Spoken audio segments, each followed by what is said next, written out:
ধন্যবাদ।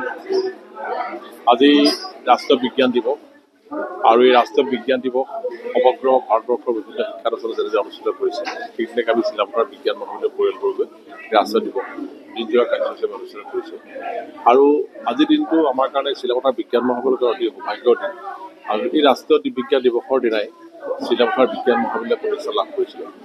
আজিৰ প্ৰায় 29 বছৰ আগতে 1996 চনত চিলাপথাৰ বিজ্ঞান মহাবিদ্যালয় কাৰ্যকৰী অৰ্থতে আজি 28 ফেব্ৰুৱাৰী দিনটোতে আত্মপ্ৰকাশ কৰি প্ৰতিষ্ঠা লাভ কৰিছিল। গতিকে সেই 29 সংখ্যক প্ৰতিষ্ঠা দিৱসো আমি দিনজোৰা কাৰ্যসূচীৰে ৰাষ্ট্ৰীয় বিজ্ঞান দিৱস অনুষ্ঠিত কৰিছোঁ।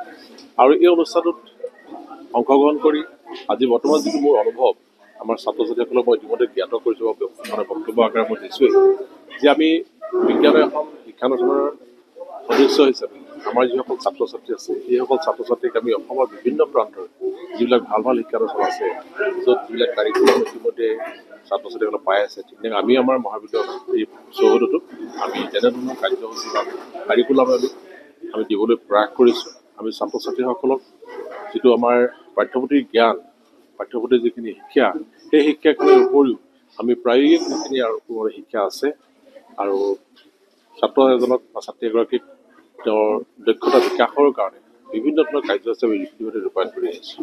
ইতিমধ্যে আমি জনাবলৈ পাই সুখী হ'ম যে ভাৰতবৰ্ষৰ অন্যান্য ৰাজ্যসমূহৰ লগতে অসমেও এতিয়া আমাৰ উন্নয়নৰ দিশত আগবাঢ়িবলৈ চেষ্টা কৰিছে আৰু আমাৰ মাননীয় মুখ্যমন্ত্ৰী হিমন্ত বিশ্ব শৰ্মাদেৱে এটা নিৰ্দিষ্ট পদক্ষেপ গ্ৰহণ কৰিছে আমাৰ অসমখনক আগবঢ়াই নিয়াৰ কাৰণে আৰু এটা সপোন দেখিছে। আৰু সেই সপোনক বাস্তৱৰ ৰূপ দিবৰ কাৰণে যিহেতু আমাৰ নিচিনা শিক্ষানুষ্ঠানৰ অধ্যয়ন ছাত্ৰ ছাত্ৰীসকলে সংকল্প ল'ব লাগিব, সেই সপোনক বাস্তৱ ৰূপ দিবৰ কাৰণে প্ৰত্যেকেই নিজে নিজে সুশিক্ষা গ্ৰহণ কৰি নিজক দক্ষ কৰি আমি তেখেতসকলে যিবিলাক কাৰ্যসূচী পৰিকল্পনা কৰিছে সেই পৰিকল্পনাবিলাকত যাতে আমি প্ৰতিজন ছাত্ৰ ছাত্ৰীয়ে আত্মনিয়োগ কৰিব পাৰোঁ আৰু সেই আত্মনিয়োগ কৰাই হ'ব আজিৰ দিনটোৰ আটাইতকৈ তাৎপৰ্যপূৰ্ণ বিষয়। আৰু সেই দিনটোত মই সকলোকে শুভেচ্ছা জনাইছোঁ যাতে আগন্তুক দিনত আমি ৰাষ্ট্ৰ নিৰ্মাণ কৰিবৰ কাৰণে আমাৰ অসমখনক ৰাজ্যখনক আগবঢ়াই নিবৰ কাৰণে অসমক নিৰ্মাণ কৰিবৰ কাৰণে প্ৰত্যেকে সংকল্পবদ্ধ হ'ব লাগিব আৰু কাৰ্যক্ষেত্ৰত আমি আগবঢ়াব লাগিব। আৰু তেনেধৰণৰ যিবিলাক আমি কাৰ্যসূচী ৰূপায়ণ কৰিবলৈ চেষ্টা কৰিছোঁ মহাবিদ্যালয়খনে সেই কাৰ্যসূচীবোৰ যদি ছাত্ৰ ছাত্ৰীসকলে গ্ৰহণ কৰে নিশ্চয়কৈ আমি এইখন মহাবিদ্যালয়ৰ এই অঞ্চলৰ ছাত্ৰ ছাত্ৰীক আমি আগবঢ়াই দিয়াৰ কাৰণে দিব পাৰিম বুলি আমাৰ এটা দৃঢ় বিশ্বাস আছে। এইখিনিয়ে মোৰ মনৰ অনুভৱ। আৰু বিজ্ঞান দিৱস যিহেতু এই বিজ্ঞান দিৱসত আমি অন্ধবিশ্বাস সম্পূৰ্ণৰূপে দূৰ কৰি আমাৰ বৈজ্ঞানিক মানসিকতাৰে আমি যদি আগবাঢ়ি যাওঁ নিশ্চয়কৈ আমাৰ অনুষ্ঠানটো পতাৰ ফলপ্ৰসূ হ'ব বুলি মই ধাৰণা কৰিছোঁ। ধন্যবাদ। ইতিমধ্যে আমি আপোনালোকক জনাবলৈ পাই সুখী হ'ম চিলাপথাৰ বিজ্ঞান মহাবিদ্যালয় বিগত কেইবাটাও বছৰৰ পৰা আমি এটা এৱাৰ্ড আমি ইতিমধ্যে আমি এই বিজ্ঞান দিৱস প্ৰতিষ্ঠা দিৱসত আমি এটা এৱাৰ্ড ঘোষণা কৰি দিয়াৰ ব্যৱস্থা কৰিছিলোঁ। আৰু সেই এৱাৰ্ডটো হ'ল বেষ্ট মিডিয়া এৱাৰ্ড।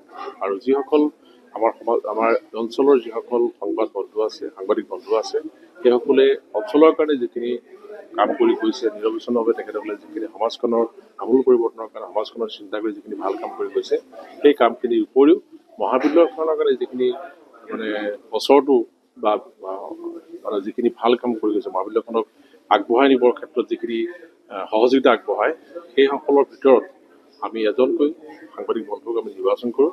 আৰু আপোনালোকক জনাবলৈ বা সুখী হৈছোঁ যে এইবছৰ আমি সেই বেষ্ট মিডিয়া এৱাৰ্ডটো আমি দিবলৈ পাই ভাল পাইছোঁ। আমাৰ চিচি বগাঁও মহাবিদ্যালয়ৰ সহকাৰী শিক্ষক তথা ধৰ্মীয় বাৰ্তাৰ আমাৰ সাংবাদিক কৰ্মী শ্ৰীযুত নয়নমণি মহন্তদেৱ আৰু শ্ৰী নয়নমণি মহন্তদেৱক আমি এখন ফুলাম গামোচা এখন চেলেং কাপোৰ এটা জাপি আৰু 2000 টকা আৰু এখন মানপত্ৰৰে আমি তেখেতক আজি সম্বৰ্ধনা জনাইছোঁ। আৰু এই সম্বৰ্ধনা জনাবলৈ পাই আমি অতি সুখী। আৰু বিগত বৰ্ষসমূহত আমি লক্ষীন্দ্ৰ সোণোৱাল জোন্তি সোণোৱাল ঠিক তেনেকৈ আমাৰ কংসজ্যোতি ভূঞাক আমি এই বঁটাটো আমি প্ৰদান কৰিছিলোঁ। আৰু আগন্তুক দিনটো সেই কাৰ্যসূচী ৰূপায়ণ সেই কাৰ্যটো অব্যাহত থাকিব। ধন্যবাদ। যিকোনো খবৰৰ বাবে যোগাযোগ কৰক 7099017330 লগতে 7099017110 নম্বৰত।